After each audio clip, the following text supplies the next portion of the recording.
I Hear Something. Written by Chi-Town 12076.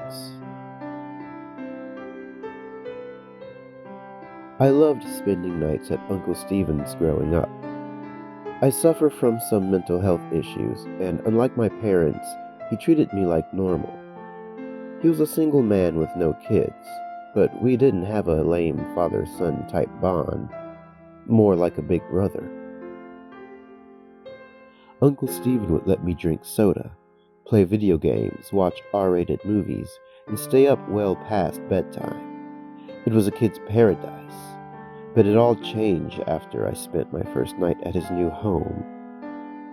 Uncle Stephen ordered pizza, and we watched the movie Poltergeist. He joked with me that he had gotten this house for so cheap because it was haunted. He always liked to fuck with me like that, and it always worked. I was squirming in bed, trying to forget the movie, when I heard it. It sounded like a faint groaning, a muffled sound in the night. It seemed to be coming from my closet, and after seeing that movie, I was scared out of my mind. The sound felt like it was on a playback loop. Moments of deafening silence, followed by the groan-like sound, over and over. My legs felt like jelly. My pillowcase was drenched in sweat. All I could do was squeal out, "Hello?" My voice must have traveled because my uncle came into the room and asked if I had called. I was 11 now. I didn't want to look like a wimp, and with my mental health problems, I didn't want to look crazy. After some prodding, I told my uncle about the noise in the closet, and he playfully teased me about picking a comedy next time. He went to the closet, and I could hear him poking around and mumbling to himself. He told me the coast was clear, but he would bring in an exterminator soon to check for critters, and even the Ghostbusters to check for ghosts. Maybe it was just the comfort of my uncle relaxing my mind, but the sound stopped, and I slept well. That is, until my next sleepover. It was like deja vu. Same sound, same periodic pauses, but when my uncle would check, it would all cease. Again and again, we would repeat this ritual every time I slept over. I was always grateful to my uncle, though. He never lost patience with me. He would always perform the closet check and put my mind at ease until I could sleep. Uncle Stephen recently passed away, and his house sold immediately at auction. However, the couple who bought the home tried to void the purchase after inspection. They feared that the house could be haunted. A room that didn't appear in the blueprints was discovered behind the closet wall, an emaciated corpse discovered inside.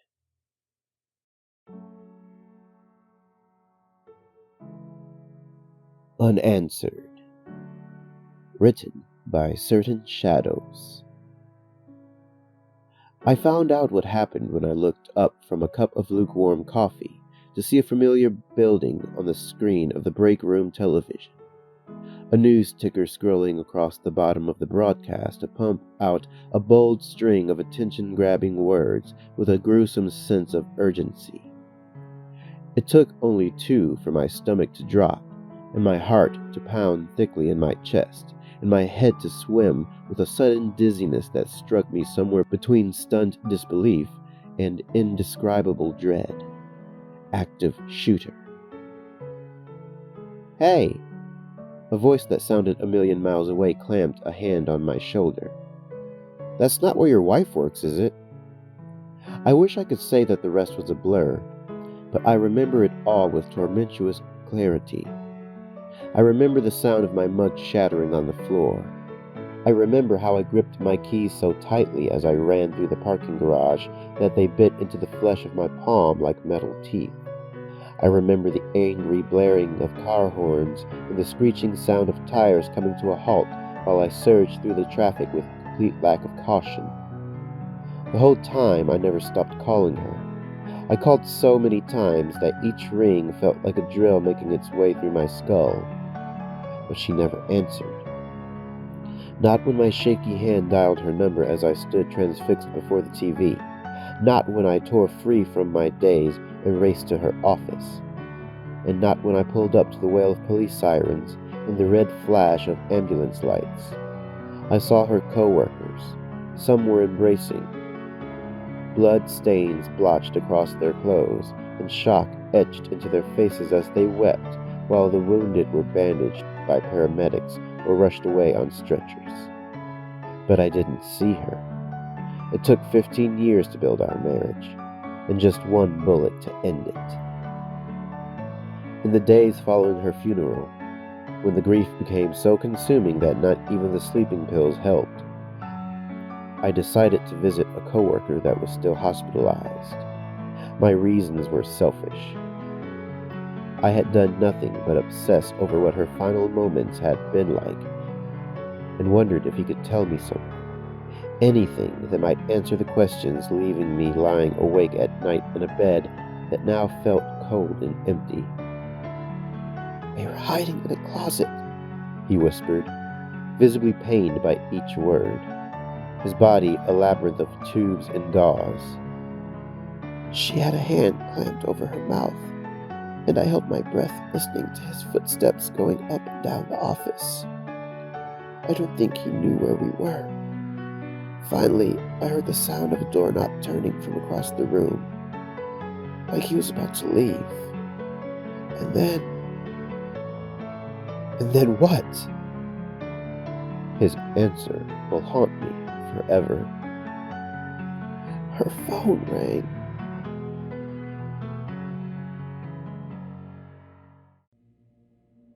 Red. Written by EldritchVulpine. She has always loved the color red. It is the color of her favorite flower, pansies, and of her favorite cloak.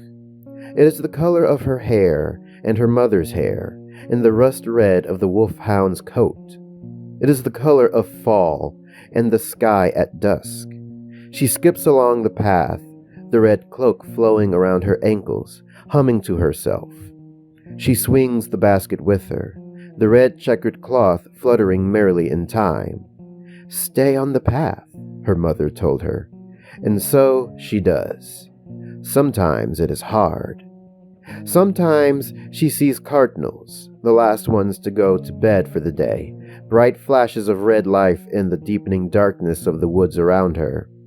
She wants to chase them, to keep their pretty red feathers all for herself, to keep their red in a cage or in her pocket forever just for her. But she doesn't, because Mama will see red if she disobeys. Today, though, something new.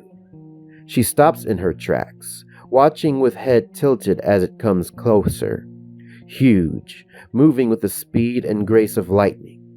A wolf, a big red wolf. He is even more beautiful than the rust red of the wolfhound. It is golds and reds mixed together, painted by broad strokes. He is beautiful.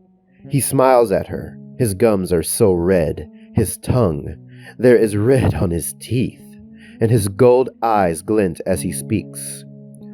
"Where are you going so late, alone, Little Red?" Mama said not to talk to wolves. Mama said, don't talk to strangers. She answers anyway, because his voice is low and nice, and he is so pretty and red. "I'm going to see my granny. This is for her." She swings the basket. There can be no harm in just talking, can there? "How nice of you," the wolf replies. "I could walk with you if you like.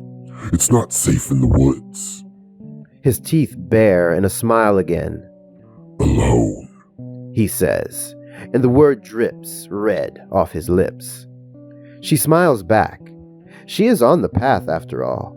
He can't hurt her on the path. Mama told her so.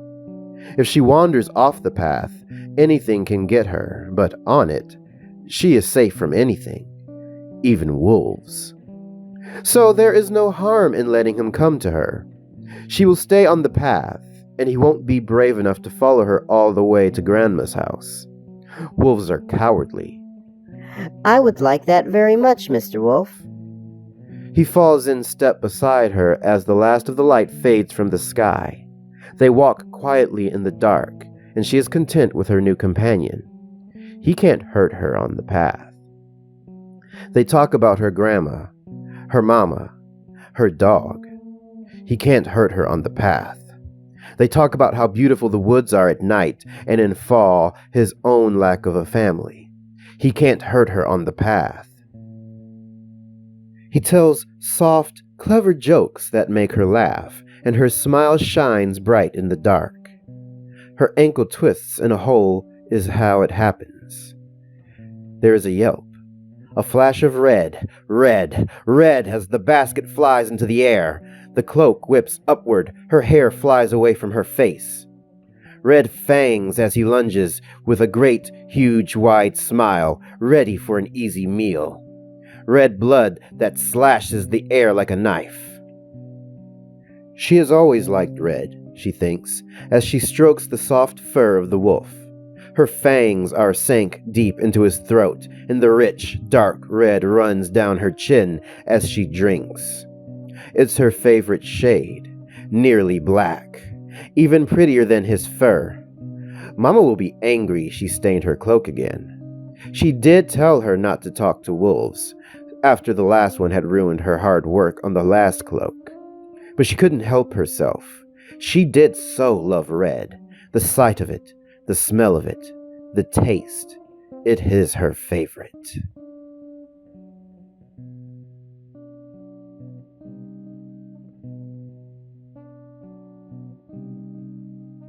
Thanks for listening. If you enjoyed this video, please like, comment, share, and subscribe. Hit the bell to be notified of more readings by me, Nerdcore Creep. I upload weekly, typically every Friday at 7 p.m. Eastern Standard Time. If you'd like me to narrate one of your stories, then please contact me at any one of the social media platforms listed in the description. I'm very active on Twitter and Reddit, so be sure to follow me there as well. With that, I'll see you in the next video. Have a creepy night.